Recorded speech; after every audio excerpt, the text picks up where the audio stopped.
9절부터 11절 같이 봅니다. 같이 읽겠습니다. 12절까지 9절부터 13절까지입니다. 같이 읽습니다. 시작. 그러므로 너희는 이렇게 기도하라. 하늘에 계신 우리 아버지여, 이름이 거룩히 여김을 받으시오며 나라가 임하시오며 뜻이 하늘에서 이루어진 것 같이 땅에서도 이루어지이다. 오늘 우리에게 일용할 양식을 주시옵고 우리가 우리에게 죄 지은 자를 사하여 준 것 같이 우리 죄를 사하여 주시옵고 우리를 시험에 들게 하지 마시옵고 다만 악에서 구하시옵소서. 나라와 권세와 영광이 아버지께 영원히 있사옵나이다. 아멘. 오늘 대열이분답 193문 기도 7번째 시간입니다. 193문을 제가 읽을 테니까 여러분이 답해 주십시오. 제 193문 네 번째 강구에서 우리는 무엇을 위해 기도합니까? 네 번째 강구인 오늘 우리에게 일용할 양식을 주시옵고 해서 우리는 우리가 아담 안에서와 우리 자신의 죄로 말미암아 이 세상의 모든 외적인 복을 누릴 권리를 박탈당했고 하나님께서 이 모든 복을 빼앗아 가시는 것이 마땅하고 우리가 그 복들을 사용할 때 우리에게 저주가 되는 것도 마땅하며 그 복들 자체가 우리를 살아가게 할 수 없고 우리가 그 복들을 받을 자격도 없으며 우리의 노력으로는 그 복을 얻을 수 없고 오히려 그 복들을 부당하게 구하고 얻고 사용하려는 경향이 우리에게 있음을 인정하면서 우리와 다른 사람들 모두 날마다 정당한 수단들을 사용하여 하나님의 섭리 가운데서 그 응답을 기다리되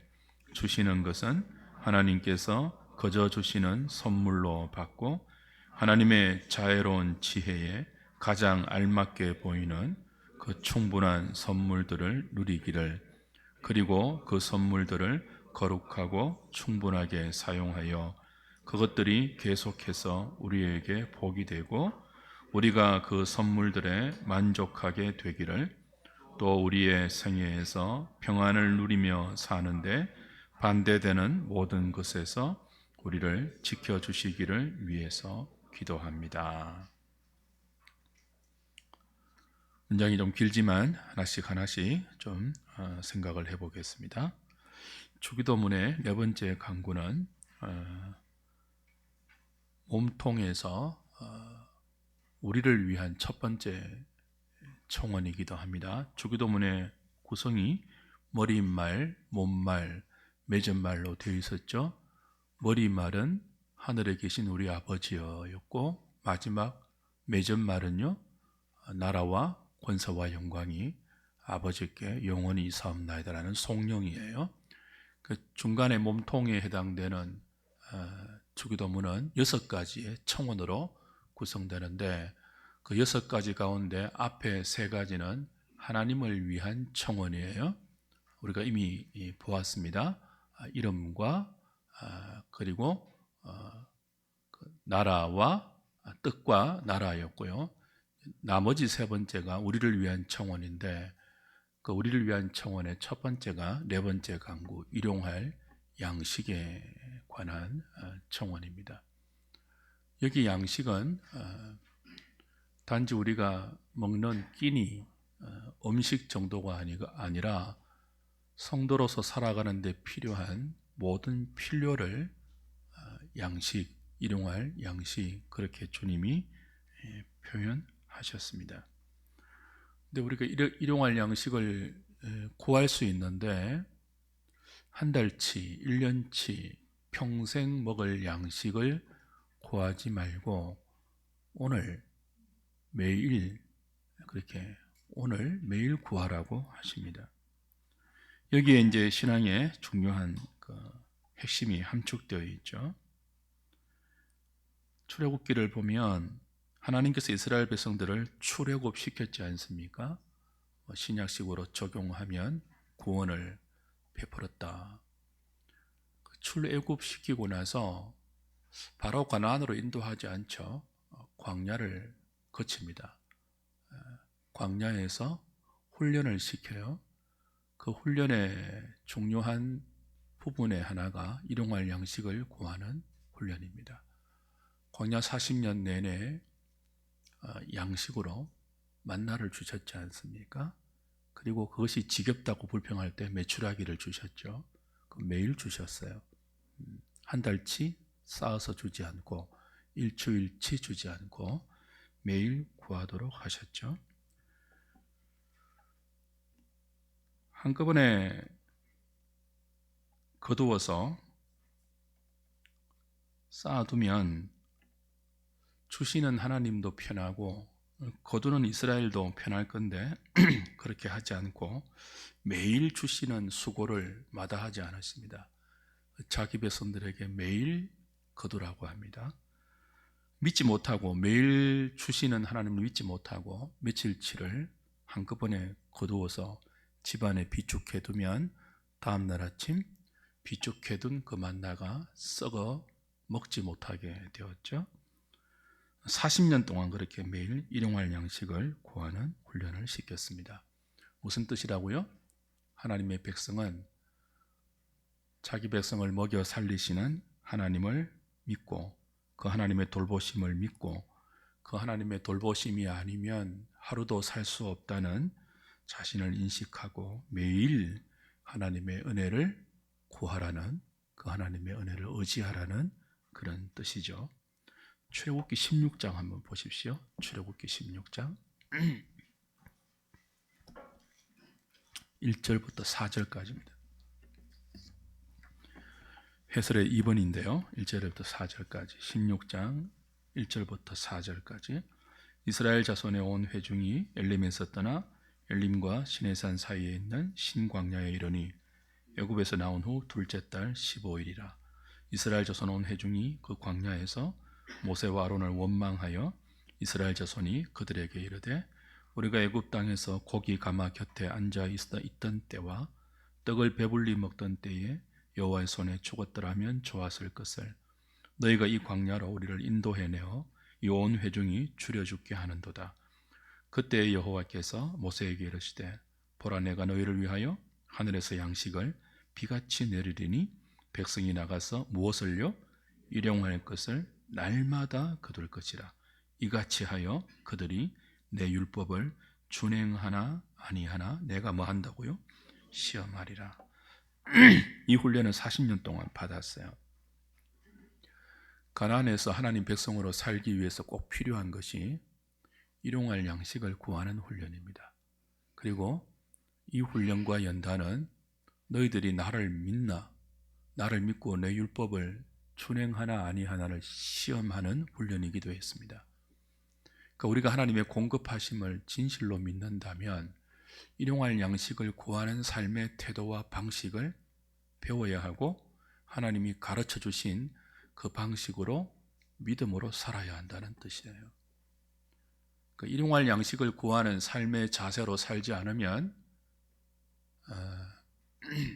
하나님의 공급하심을 믿지 못한다는 뜻이 되죠.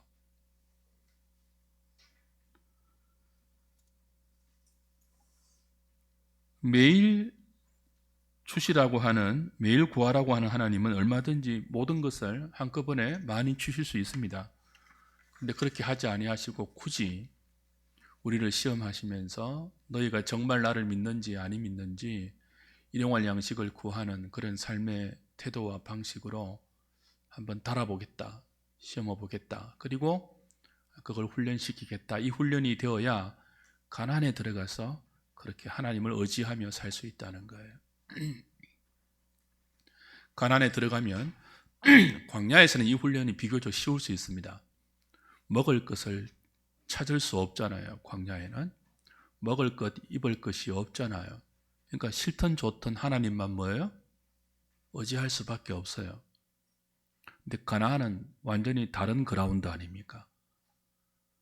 자기 손으로 농사하고 씨를 뿌리고 자기 손으로 경작하고 자기 손으로 수확해서 살아야 하는, 그리고 주변에는 누가 있다고요? 그렇게 살아가는 다른 사람들이 있는 광야는 자기들밖에 없어요. 광야는 비유하면 교회의 지체들이 모여서 함께 수련해야 하는 곳이라고 생각하면 돼요. 여기는 뭐 하나님의 은혜만 구하면 돼요. 수련해서 은혜 받고 일상으로 돌아가면요, 우리와 똑같이 살아가는 수많은 불신자들이 있고, 우리는 그들 속에서 일용할 양식을 구하는, 매일 내 필요를 공급하시는 하나님을 믿고 의지하면서 그분이 가르쳐 주신 삶의 방식과 가치관과 정신대로 살아야 하는 사람들입니다. 그 핵심이 일용할 양식을 구하는 태도예요. 세상은요, 할 수만 있으면 쌓아두는 삶의 원리고, 할 수만 있으면 남의 것도 빼앗아 와서 자신의 것으로 비축해 놓아야지 비로소 안심하는 원리이고, 그 속에서 하나님 백성으로 부름받은 주의 백성들은요, 그들과 똑같은 공간에서 똑같이 일하면서 겉으로는 똑같이 살아가는데, 그들을 존재하게 하는 보이지 않는 삶의 내면에는 일용할 양식을 구하는 믿음의 태도가 있다는 거죠.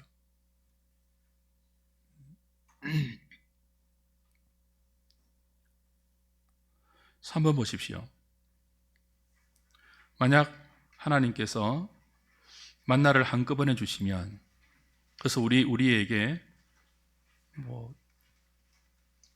먹고 살만한 충분한 양식이 쌓여 있으면, 한 달 동안 만약 쌓여 있다면 그 한 달 동안 우리가 하나님을 의지하겠습니까? 그 한 달 동안 양식을 위해서 하나님께 기도하겠습니까? 그렇지 않는 우리를 하나님은 아십니다. 우리는 만약 쌓여 있으면 쌓여 있는 그것을 의지하지 보이지 않는 하나님을 의지하지 않습니다.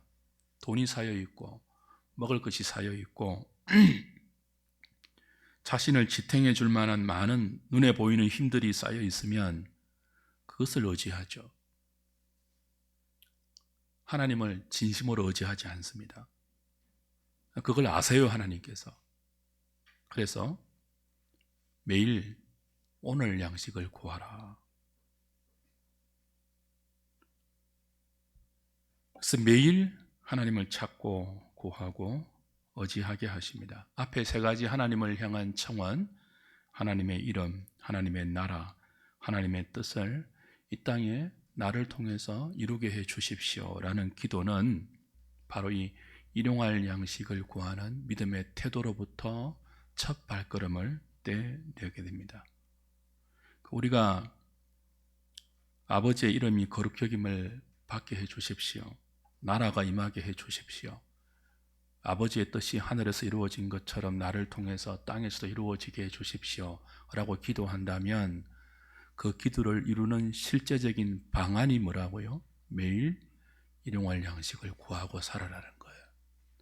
우리가 매일 그렇게 일용할 양식을 구하며 사는 삶의 태도를 통해서 하나님의 이름이 거룩히 여김을 받습니다. 그렇게 사는 믿음의 백성들을 통해서 하나님의 나라가 이 땅에 임합니다.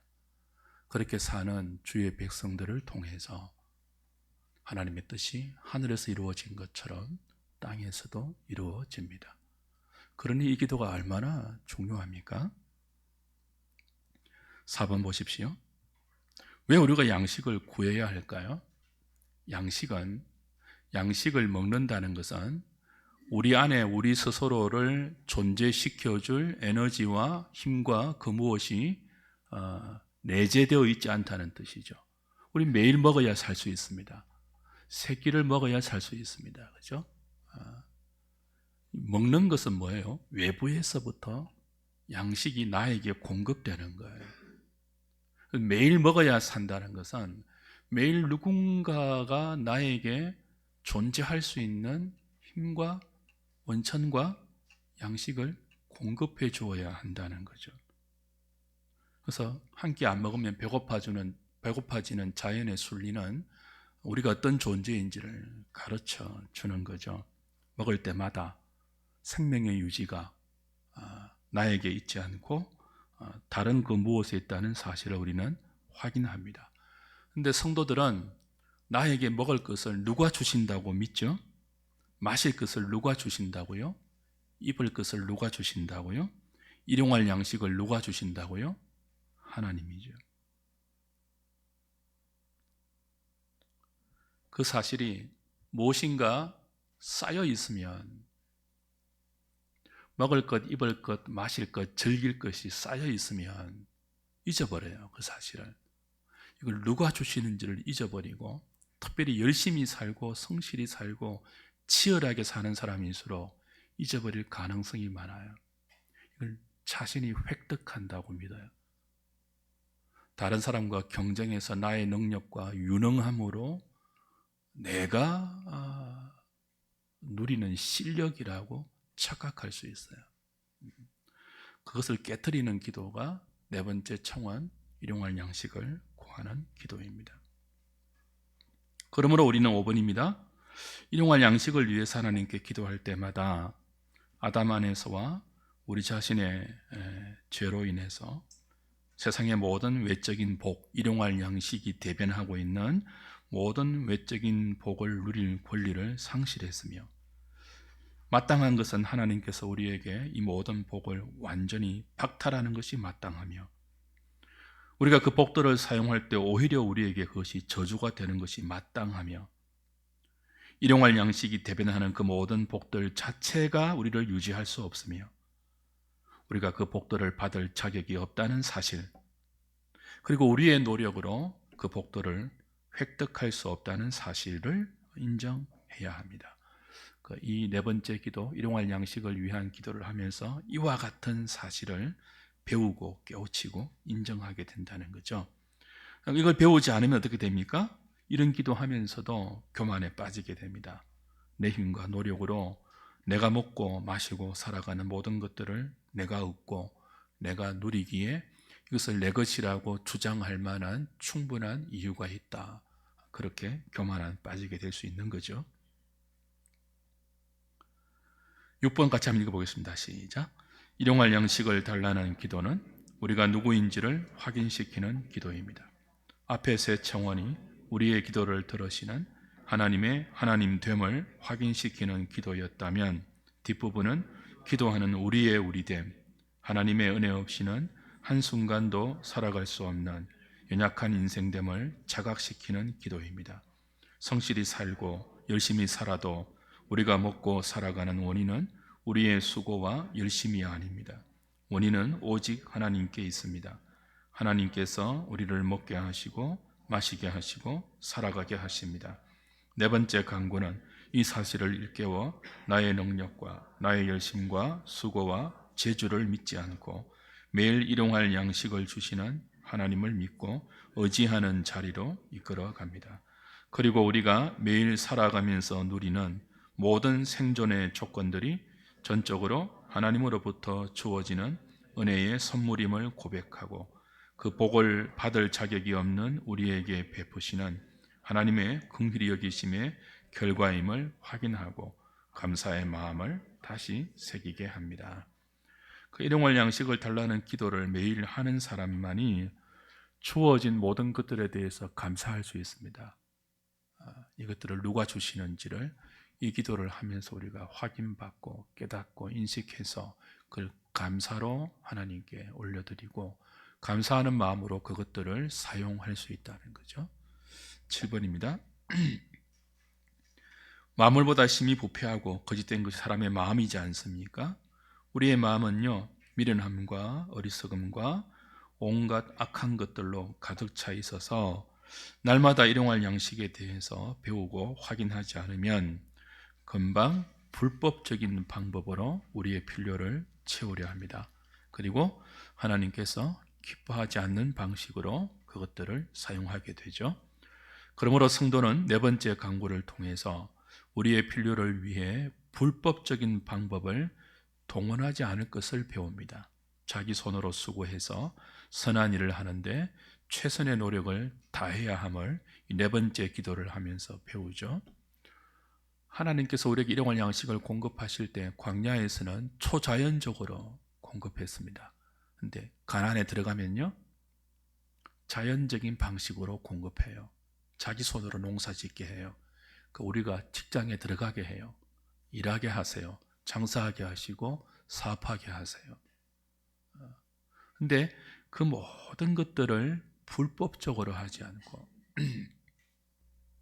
하나님이 허락하시는 방법으로 최선을 다해서 수고하는, 이마에 땀을 흘리는 성실한 방법으로 수고하여 그 수고의 결과로 하나님이 주시는 일용할 양식을 선한 일을 하는데 사용하도록 최선을 다하는 그런 신자의 삶을 배우게 된다는 거죠. 우리는 일용할 양식이 없을 때, 하루 동안 편히 쉬지 못하는 환경이 될 때, 하루를 견디는 것이 너무나 고통스러울 때 이 일용할 양식을 달라고 기도해야 됩니다. 비단 끼니에 관한 것만이 아니잖아요. 정신적인 양식, 사람들과의 관계, 오늘 하루를 주의 성도로 살아가기에 필요한 모든 것들이 양식에 포함되어 있으니까 그 하루가 너무너무 힘들 때 일용할 양식을 주시는 하나님께 우리의 힘듦을 토로하면서 기도해야 되죠. 이런 관계가 힘듭니다. 하나님, 끼니 때우는 것도 힘들지만 육체의 문제도 힘듭니다. 기타 하루를 견디기 어려운 모든 우리의 여건들을 하나님께 내어놓고 일용할 양식에 해당되는 성경적인 의미를 묵상하면서 그걸 달라고 하나님께 청원할 수 있습니다. 그리고 그렇게 일용할 양식을 위해서 기도하고 최선을 다해서 오늘을 살았다면 지금 내게 있는 것들이 하나님이 합당한 지혜로 우리에게 가장 적당하게 허락하시는 조건과 분기심을 인정하고 불평하지 말아야 합니다. 일용할 양식을 진심으로 구하고 하나님께서 나의 필요를 아시고 그 필요한 만큼 공급하시는 분임을 신뢰한다면 지금 내게 있는 모든 외적인 조건들로 인해서 교만하거나 불평하지 말아야 합니다. 이게 하나님의 지혜에 가장 알맞은 것으로 허락된 충분한 선물임을 믿고 감사하고 자족하라. 그렇게 대유리 문답은 네 번째 강구의 의미를 우리에게 가르치죠. 빌립보서 4장 12절, 디모데전서 6장 6절로 10절까지 말씀을 근거로 해서 일용할 양식을 구하는 기도를 하면 우리가 자족할 수 있고 일체의 비결을 배울 수 있다. 그렇게 가르쳐 줍니다. 9번 보십시오. 동시에 우리는 네 번째 강구를 통하여 지금 하나님께서 내게 주신 복과 은혜가 거룩하고 그렇죠? 편리하게 사용되며 주신 것을 감사할 뿐 아니라 이 주신 것들을 거룩하고 편리하게 사용하며 계속 그런 복들이 우리에게 허락되도록 기도해야 되죠. 그래서 일용할 양식을 구하는 기도는 잠언서에 나오는 지혜자의 기도를 배우게 합니다. 가난하게도 마시고 부하게도 마시옵소서. 모든 것을 가지고 하나님을 잃어버리는 이 부자의 어리석은 교만에 빠지지 않도록 가난해서 도둑질하는 어리석은 인생 되지 않도록 나를 가난하게도 마시고 부하게도 마시고 오직 필요한 양식으로 공급해 달라는 그런 겸손한 지혜자의 기도를 우리의 기도로 우리는 펼쳐내게 되죠. 10번입니다. 이 주기도문의 네 번째 강구는 공동체성을 띱니다. 굉장히 중요한 내용이죠. 주님은 우리에게 오늘 나에게 일용할 양식을 주옵소서 그렇게 기도하라고 가르치지 않고 오늘 우리에게라고 공동체성을 강조합니다. 우리에게 일용할 양식을 주옵소서. 나만 아니고 우리 주변에 있는, 내 주변에 있는 다른 사람, 다른 이웃, 다른 지체에게도 나와 똑같이 무엇이 필요함을 우리가 압니까? 양식이 필요함을 알기 때문에 나에게만 주시지 않고 그들에게도 일용할 양식을 주옵소서 라는 기도이죠. 생각해 보십시오. 지구의 자원은 한정되어 있습니다. 지금 우리나라가 탄소 배출량이 OECD 가운데 가장 많은 나라예요. 근데 자원이 이제 한정되어 있는데 그 한정되어 있는 자원을 부패한 인생은 나누어 쓰려고 하지 않고 할 수만 있으면 한정되어 있기 때문에 내가 더 많이 확보하려고 노력합니다. 그리고 그것을 능력이라고 부추깁니다. 그래서 생각해 보세요. 만약 강대국이 능력이 있어서 하나님께서 한정적으로 허락하신 이 지구의 자원을 그들이 능력이라고 주장하는 그 힘을 동원해서 많이 확보했다고 칩시다. 그 힘이 없는 가난한 나라는 어떻게 됩니까? 부자들이, 강한 자가, 힘 있는 자가 확보한 만큼 하나님이 허락하신 그 한정적인 자원을 누리지 못하는 가난과 궁핍과 헐벗음을 경험하게 되겠죠. 그걸 인식하게 하는 것이 네 번째 청원입니다. 우리에게 일용할 양식을 주옵소서. 그 우리를 생각한다면 우리는 하나님께서 한정적으로 주신 지구의 자원을 내가 많이 확보했다고 나의 유능함을 자랑하는 교만을 떨 수 없습니다. 오히려 그것이 큰 죄악임을 알고 두려워해야 됩니다. 내게 많은 것을 맡기셨다면 그걸 흘려보내서 없는 자를 평균케 하는 통로가 된다고 생각하는 것이 성도의 가치관이에요. 그게 어디에 담겨 있다고요? 네 번째 강구에 담겨 있는 거죠. 우리에게 일용할 양식을 주시옵소서. 그 우리에게 일용할 양식을 주시옵소서라고 기도한다면 다른 사람의 오늘 필요가 눈에 보일 때 내가 내일 필요할 양식을 비축해 놓지 않고 내일 나에게 필요한 것을 또 하나님이 주실 것을 믿고 그걸 흘려 보낼 수 있는 거죠. 저축하지 말라는 뜻이 아니에요. 저축도 일용할 양식에 포함되어 있습니다. 여기 토론거리가 이제 등장하지만 어디까지가 저축의 한계인지, 그 저축의 한계는 뭐예요? 내 눈에 다른 사람의 오늘 필요가 보일 때, 다른 사람의 오늘 필요가 들릴 때, 그 흘려보내고 남는 것이 저축의 그 리미터입니다. 한계입니다. 그 다른 사람의 오늘의 필요가 내 눈에 보이잖아요. 내 귀에 들리잖아요. 그런데도 내일의 내 양식을 위해서 비축하면 죄가 됩니다. 들릴 때 보일 때는요, 흘려보내라는 거죠. 그것이 네 번째 강구가 우리에게 가르치는 믿음의 기도입니다. 그때 우리가 그렇게 할 때 하늘에 계신 우리 아버지의 이름이 거룩히 여김을 받습니다. 우리가 그렇게 할 때 이 땅에 아버지의 나라가 임합니다. 우리가 그렇게 할 때 이 땅에서 하나님의 뜻이 하늘에서 이루어진 것처럼 이루어지게 되죠. 11번입니다. 오늘 우리에게 허락된 것은 오늘 하루죠. 내일은 사실 우리의 영역이 아닙니다. 우리의 조건이 아닙니다. 내일은 하나님이 주셔야지만 살 수 있는 날입니다. 그러므로 10년을 계획하고 10년을 꿈꾸고 허황된 욕망을 키우거나 쓸데없이 내일 일을 염려하거나 걱정하지 말고 매일 일용할 양식을 구하면서 하나님의 뜻대로 아름답고 거룩하고 가치 있게 살아야 한다고 네 번째 강구는 우리를 도전하죠. 나의 아저씨라는 드라마 보셨습니까? 보셨어요? 거기 이렇게 인상적인 장면이 하나 나와요. 망한 여배우가 나옵니다.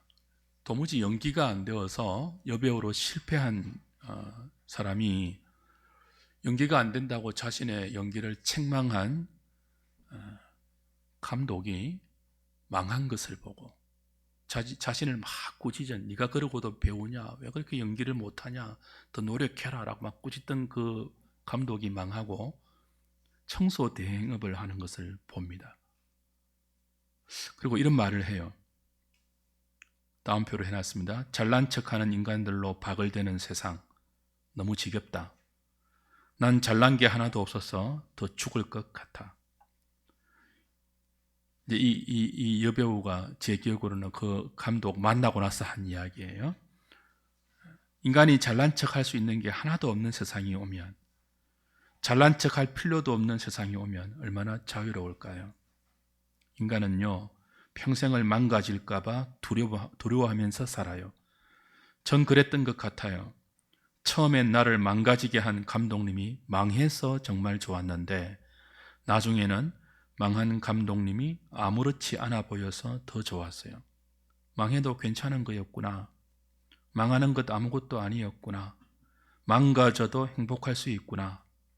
망한 감독님 보면서 안심이 됐어요. 이 동네도 망가진 것 같고 사람들도 다 망가진 것 같은데 전혀 불행해 보이지가 않아요. 절대로 그렇게 보이지 않아요. 그래서 좋아요. 날 안심시켜 줬어. 이 여배우가 망할까봐, 실패할까봐 늘 두려워하면서 사는 거예요. 근데 자기를 꾸짖던 그 영화 감독이 망했는데, 청소 대행하고 있는데, 망했는데 망한 것이 아무렇지도 않은 것처럼 사는 거예요. 그리고 그 사람 주변에 그런 사람들이 함께 모여서 그 마을을 이루고 있는 거예요. 그래서 비로소 배우죠. 아, 망해도 이렇게 살 수 있구나. 망하는 것이 내가 그렇게 막연하게 두려워하는 것처럼 이렇게 두려워해야 될 대상이 아니구나. 그걸 깨달아서 좋다는 거예요. 저는 이 드라마를 보면서 이 장면에 많은 좀 인사이트를 받았습니다. 신자들이 이런 존재가 되어야 하지 않는가 그런 생각을 했습니다. 세상은 일용할 양식만 구하는 사람들을, 그렇죠? 어리석게 봅니다. 얼마든지 더 비축할 수 있고 더 쌓아둘 수 있고 창고를 헐고 더 넓게 확장해서 내 영혼아 먹고 마시고 즐거워하자, 그렇게 할 수 있는 사람들이 그렇게 하지 않고 오늘 양식이 필요한 다른 지체에게 그것을 흘려보내며 그렇게 사는 사람들이 세상 사람들이 볼 때는 이해가 안 돼요. 정말 어리석어 보여요. 망한 것처럼 보여요. 미련하게 보여요. 불쌍해 보이죠. 근데 하늘에 계신 우리 아버지를 만난 사람들, 그 아버지의 이름을 구하고 나라를 구하고 뜻을 구하는 사람들, 그 아버지가 나의 필요를 아시고 공급해 주심을 믿는 사람들은 세상이 망했다고 생각하는, 불쌍하다고 생각하는, 어리석다고 생각하는 그런 일생을 아무렇지도 않게 믿음으로 삽니다. 저는 망해봐서 아는데요, 정말 망하는 거 별거 아닙니다, 여러분. 저 망해서 한 청춘을 정말 어렵게 지냈거든요. 저 몇 번 이야기 드렸죠. 근데 진짜 별거 아닙니다. 적응됩니다. 좁은 방 안에서 5 식구가 오글오글 거리고 살고 화장실도 없고 부엌도 없는 그런 집에서 10년 가까이 살아도요, 그 별거 아니고 사라집니다. 지금과 별 다르지 않습니다. 먹는 거, 마시는 거, 입는 거 별 다르지 않습니다. 그런데 그때요, 우리 가정을 보고 그 밑에 있던 그 불신자 부동산 대표가 이런 말을 했어요.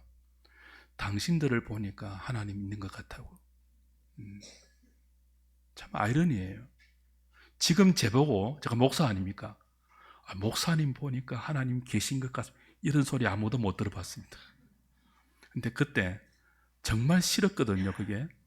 근데 사라지던 그때, 그러면서도 온 식구가 하나님을 의지하고 매일 가정 예배 드리고 그 가정 예배 드릴 때 부르던 찬송과 기도의 소리가 문 밖으로 흘러나가 저 집 예수 믿는 가정이구나를 알게 했던 그때, 그들과 비교해서 너무나 초라하고 가진 것 없고 그 보잘것없는 불쌍하게 보이는 우리가 당신들을 보니 하나님 계신 것 같다는 그런 불신자의 도전을 받아내었죠.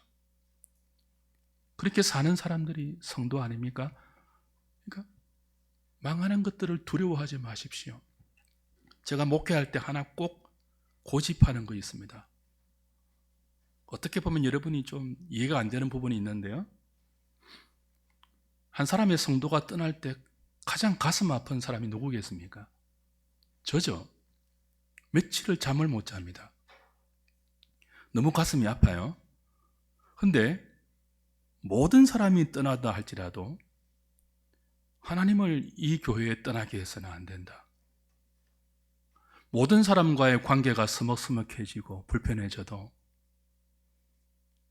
이 공동체는 진리를 바르게 전하고 부족하지만 그 진리대로 믿음을 수행하는 공동체가 되어야 한다.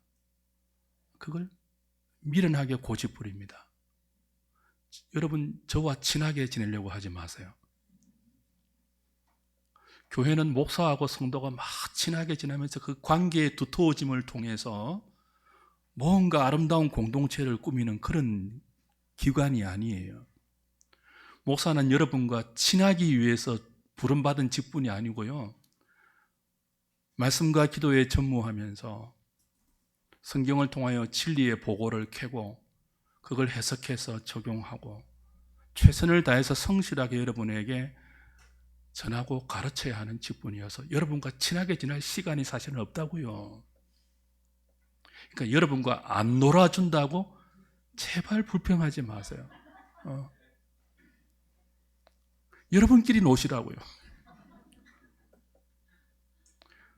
놀 거 다 놀고 언제 설교 준비합니까? 오늘 지나가면요 또 설교 준비해야 되거든요. 일주일 내내 설교 준비해야 돼요. 그냥 책 읽고 연구하고 생각하고 또 쓰고 지우고 쓰고 지우고.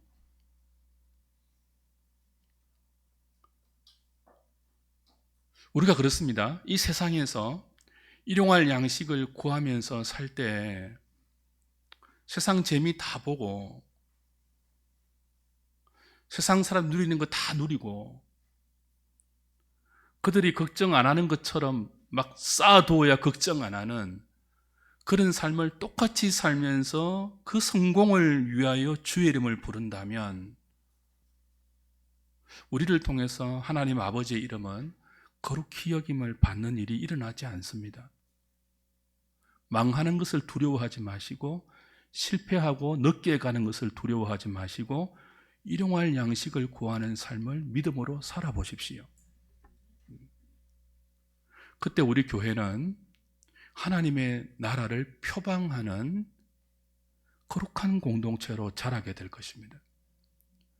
그때 우리의 가정과 우리의 주변에는요, 뜻이 하늘에서 이루어진 것처럼 오늘 이 부족한 믿음을 가지고 이 기도하면서 몸부림치며 살아내는 우리를 통해서 여기에서도 하나님의 나라가 이루어지고 뜻이 이루어지는 그 생명을 맛보게 될 것입니다.